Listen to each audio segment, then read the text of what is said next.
means that alladhi, this dham of it illustrates that he went and tried to gather wealth, whether those means be filthy or corrupt. He went to the farthest extents to get his money. And by the way, if you look, I'm not an economist, but I went to business school. One of the things we study is international business and multi-million-dollar corporations and their behaviors and things like that.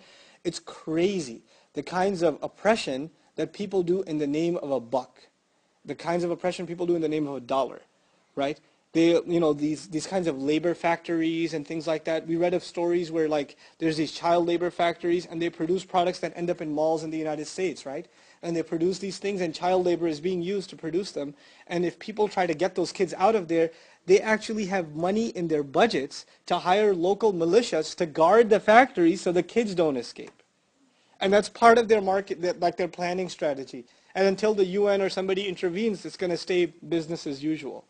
And of course, you pay the local politicians whatever, so the news never gets out, the media never makes its way in, no documentary ever gets made, etc., etc. So they will go to the most extreme means, all in the name, in the end, of a few dollars. I mean, look at the oppression that has been caused in this country in the name of greed. Not even against people across the Atlantic. How many people have lost their homes in the name of greed? The entire collapse of the economy, the product of it, now they're having entire NPR shows dedicated to it, that, the business school at Harvard and, at NYU, we're teaching unethical business practices, money at all costs. The bottom line is the final principle. The final principle isn't serving humanity or creating a stable economy or thinking 10 years ahead. Just worry about yourself. Now just think about this. One more, just a side comment about this. The Donald Trump mentality. Donald Trump is a very, very powerful, multi-billion-dollar executive, right? And he's, I think he's got a TV show too where he's making people into entrepreneurs and things like that. Bottom line is he's a real estate tycoon more than anything else, right? And you know how real estate in this society works. You buy, and you buy, but you don't pay for it. You use your credit to buy, and you don't make the maximum payments, you make what? The minimum payments, and now your credit is being built. When your credit is built, you buy again, you rent it out or whatever, and you keep building your empire. Now, if the Donald Trump-like billionaire was to pay off every one of his properties today, would he still be a billionaire? No. What's his idea? His idea is, how long am I going to live? Another 50 years, 60 years, 100 years? How long am I going to live? I'm going to live a billionaire, and after that, if my payments aren't being made, who cares? I already partied my way out. So this entire deficit will be passed down to the next generation. I couldn't care less. So the value of the dollar goes down, people's dollar at the grocery store doesn't go that far, and it can be blamed on him, but what does he care? He already did his partying and he's gone. In other words, don't think about anyone but who? Yourself. Jama'a malan wa addada. This is at the heart of capitalist thinking, at the core of it. Now compare this to the mind of the Muslim. Just one more smaller example, because this is dealing with economics, right? A home. Home ownership in this country is a big deal. And of course it bubbled and collapsed and all of that. But just put it in very simple economic terms, even like an elementary school child can understand. 100 years ago, somebody buys a house. Somewhere in New York City, somebody buys a house. Let's say they pay $50,000 for it. But they don't buy it cash, and they don't buy it interest-free. They buy it on a mortgage. So they end up paying over 30 years, not $50,000. What did they end up paying? $150,000. Okay, now it's time for them to sell it. Are they going to sell it for $60,000?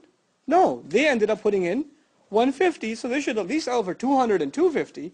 So they sell it for $250. The next buyer comes in, buys the place for $250, but he didn't buy it cash. What did he buy it on? Credit. So he's not going to pay $250. Over 30 years, he'll pay $400,000, $500,000. When time comes for him to sell it, it keeps going up, right? So what's happened is, first of all, the value of the currency went down. Second of all, those who could own a home 100 years ago, with that kind of money, can they still own a home generations later? No. So you made the opportunity for the next generation more and more and more impossible. This is what riba does. This is what jama'a malan wa addadah does. It creates problems for the future. Now compare this to the Muslim mind. The Muslim mind is, you have an old man who's already got a foot in the grave and he's planting a seed in the ground for a tree to grow. And you ask him, you're not going to live long enough for this tree to grow. And he says, well, it will give somebody shade one day, sadaqah jariyah for me. This is the mind of the Muslim, right? That's what it's supposed to be. We think about how the future will be benefited, not, live, eat, sleep, drink, and die. That's it. This is the reversal of thought. And that's really, when we read this stuff, we shouldn't just think about what's happening, a millennium and a half ago. These are realities of our time. These are serious problems of our time. And unfortunately, just because we're Muslim doesn't mean that we haven't been engrossed in the deepest depths of the black greed of capitalism. We ourselves have become really nasty capitalists ourselves.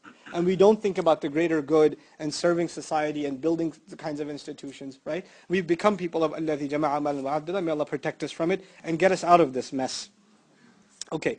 أعددت شيء لكذا وعددته إذا أمسكته له وجعلته عدة وذخيرة لحوادث الدهر وثانيها عدده. What he's saying in the entire line basically is that, عدد means to prepare something, to get something ready, also means